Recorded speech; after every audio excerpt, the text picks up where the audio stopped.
Thank you so much for your patience.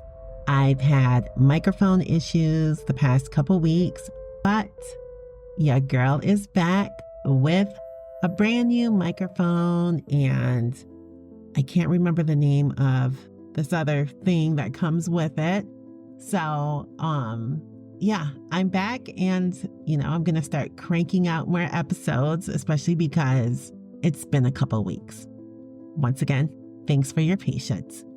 Happy New Year. I can't believe it's already 2025. Let's hope that we all have a wonderful, successful 2025. Hopefully it's better than 2024. And let's get started. Friends, have you heard of La Señora or Mother of the Avenues? You're probably thinking Griselda, right? But it's not. In today's episode, we explore the story of Maria Chata Leon, a woman whose name became synonymous with power, crime, and family loyalty in the underworld of Los Angeles. From her role as the matriarch of a notorious gang-affiliated family to the far-reaching consequences of her actions, we'll uncover how one woman's influence left a lasting mark on her community and the justice system. Ready? All right, let's get into it. Maria Leon is a native of Guerrero, Mexico. She illegally immigrated to the United States in the mid-1980s, and according to the law enforcement sources that I found, it said somewhere around 1985. While here in the U.S., she built a criminal enterprise centered around her house on Drew Street. It was a location that was infamous for its connections to gang operations and violence. Maria Leon was the matriarch of the Drew Street gang, which was run primarily by herself and at least 6 of her 13 sons. Yeah, friends, she has 13 sons by 4 different men. And instead of motivating them to go to school and try to become successful legally, she's like, hey, I'm raising soldiers here. We're gonna build like the scariest gang, and I'm gonna be the queen on top. You guys are all gonna be my right-hand men, and we're gonna rule Los Angeles. So she inducted 6 of her sons into her criminal empire, which included drug trafficking, human smuggling, and murder. Yeah, mom of the year, right? At 5'2", this petite woman was a force to be reckoned with. She expanded her operations from drugs into extortion, gun trafficking, and smuggling illegal immigrants who worked off their debt to the gang by selling crack. Yeah. And her gang, the Drew Street gang, ended up becoming one of the most deadly and malicious gang operations to have ever existed in Los Angeles. It's just crazy because you don't hear about the Drew Street gang when you hear about gangs in LA. It's normally like the Bloods and the Crips. But apparently this Mexican-American gang was like really terrifying. Her eldest sons learned from her and watched her, and then became some of the most high-ranking members in her gang. And for 2 decades, she and her gang member sons terrorized Northeast Los Angeles. Over the years, her home on Drew Street became the center of all of the drug activities in the neighborhood. They called it like a hub for their illegal activities. It was equipped with surveillance cameras, weapons, and fortifications to like keep law enforcement out. I wish I could have found a picture because my imagination is running wild. I'm just thinking like this little house in the middle of like the city has like barbed wires or like a fence with like spikes on top or something like that, like, but my imagination is crazy. So that's what I'm imagining, but I really don't know what the house looked like. So yeah, let's move on. Her house on Drew Street was a 3-bedroom home that was fully stocked with guns and explosives. The crazy part about this is she still had like younger kids that was living in this house where her business was taking place. The family ended up becoming linked to the Mexican mafia and a lot of shootings, gang wars, and it got so bad that the police were like, you know what? When we go to this neighborhood, like it has to be at least 2 police cars. And I'm assuming that in those 2 police cars, there's at least 2 police officers inside each car. I can't even imagine living in a neighborhood like that. And then, especially like, you got to think, not everyone in that neighborhood is gang affiliated. So some people are just living in poverty and have to live there because they can't afford to move out. But they're like good people who are working hard, probably sending their children to school, trying to keep their kids away from this awful gang. And yet you can't possibly feel safe with all of the shooting and gang activity that's taking place around your house. I couldn't find a lot about her life in the 80s and the 90s, which is really disappointing because that's when her reign of terror actually began. But I did find quite a lot of information about her and her older sons in the year 2000 and beyond. We're going to fast forward to the 2000s. During one raid at her house in 2002, police arrested Maria Leon, and when they raided her home, they found cocaine, marijuana, a Tech-9 assault weapon, ammunition, a small explosive, and a cell phone that was ringing with a customer's drug order. And like I mentioned earlier, she has her children there, 6 younger children, all under the age of 10, which included her newest child, which was a 3-month-old baby boy. Like, this is insane that she's just popping out all of these boys and just growing her gang members, like pretty much from birth.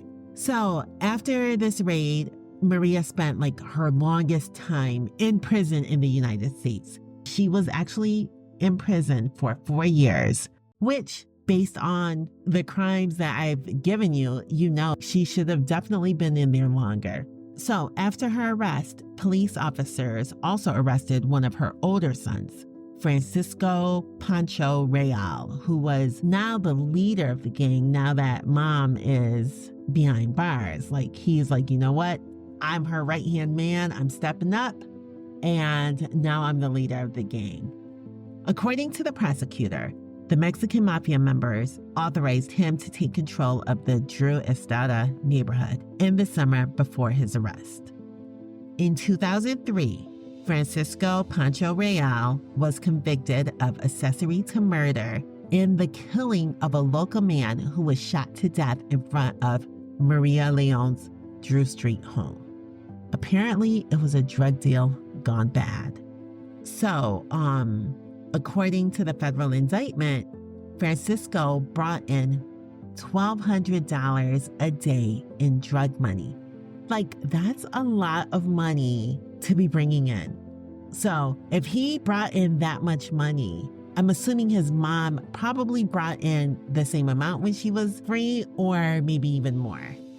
Like, a month after being arrested for accessory to murder, he is released and he is back in business. He's like going on a rampage, and he goes to this owner of a tire shop and he's like, hey, I need you to pay me 30 grand within 24 hours. First of all, this guy owns a tire shop. He is not a drug dealer. He's probably still living paycheck to paycheck, but doing something that he loves to do, doing something that he's good at. How are you going to demand $30,000 at the drop of a dime like that, you know? So the guy is confused, like, wait, like, why do I have to pay you? And he's like, you're doing business in Francisco's territory.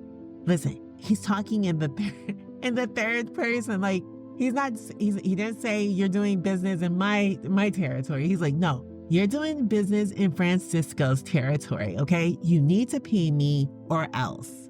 And the or else, you guys, was if he doesn't pay the $30,000 within 24 hours, Francisco threatened to kill him and burn down his shop. Like, we arrest this guy, okay? Because he is a menace. He's evil. Like, he needs to remain behind bars. Now, we're going to fast forward a couple years to 2005. Maria Leon's oldest son, Nicholas Real, was arrested by the Maywood Police Department on 3 counts of attempted murder after shooting at the El Patero Club, which left a fellow gang member paralyzed. And then the following year, in 2006, Maria Leon was released from state prison and immediately deported by immigration officials back to Mexico. Her house on Drew Street was then targeted by the city attorney's office after they found drugs and guns inside, which they shouldn't be surprised at, because when you arrested her a few years ago, that was also in there, along with explosives. And honestly, they should have extended her prison time just for child endangerment alone. Like, I don't know how many years you get for child endangerment, but it should have been how many ever years you get for child endangerment times 6, seeing that there were 6 kids under the age of 10 in that house.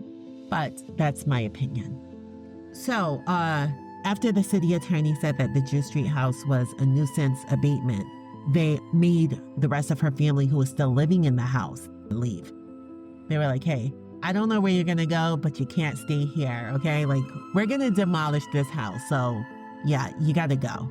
Then, a year later, in 2007, Nicholas Real, Maria's oldest son, again, was indicted for racketeering, conspiracy to distribute narcotics, and the attempted murder of a family in July of the same year, 2007. According to a law enforcement officer, Nicholas, like, she also raised some psychos, but I'm going to blame her for the way that they turned out. I feel like maybe if they were born into a different family or to a different mother, maybe they would have turned out differently. But I'm definitely going to blame her for the way that they turned out. So, in July 2007, Nicholas pointed a gun at a family who was lost in the Drew Street neighborhood after the driver honked at him because he was blocking traffic. Like, dude, move out the way. So one of the victims told the police that Nicholas said, "Don't you know who I am?" And then later on, Nicholas was arrested by LAPD for assault with a deadly weapon. But earlier that same year, Nicholas was arrested for driving around Franklin High School, threatening people with a handgun and smuggling in an illegal alien. Like they're just doing the most, okay? Like, they're doing whatever they want to do and not dealing with any true consequence. So, in late 2007, another son of Maria's, Jose, was arrested on November 26th for a string of robberies in the Highland Park area. Listen, okay, so to be the victim of a robbery is definitely scary, right? I don't care if the person has a knife or a handgun. It's a scary situation to be in. But could you imagine being robbed with a machine gun? Yeah, friends, he used a machine gun when he committed these robberies. It's like all of her sons, I feel like, are in the middle of a GTA game, and they don't realize that this is real life. Like, I feel like they all think that the life that they're living is the same as GTA, because what in the world? Like, why are you just like walking down the street with a machine gun? It just doesn't make sense. We're going to fast forward again to February 2008. Maria's 22-year-old son, Danny Leon, was killed in a dramatic street shootout with LAPD at noon on Thursday, February 21st, 2008. He died about 3 hours later, according to the coroner's records. Friends, the gunfire was so intense that they had to close down schools and dozens of streets were blocked. Like, that's insane. I'm telling you, GTA, like, they're not in touch with reality. They are just walking around thinking that they're invincible and in the middle of like a real life video game.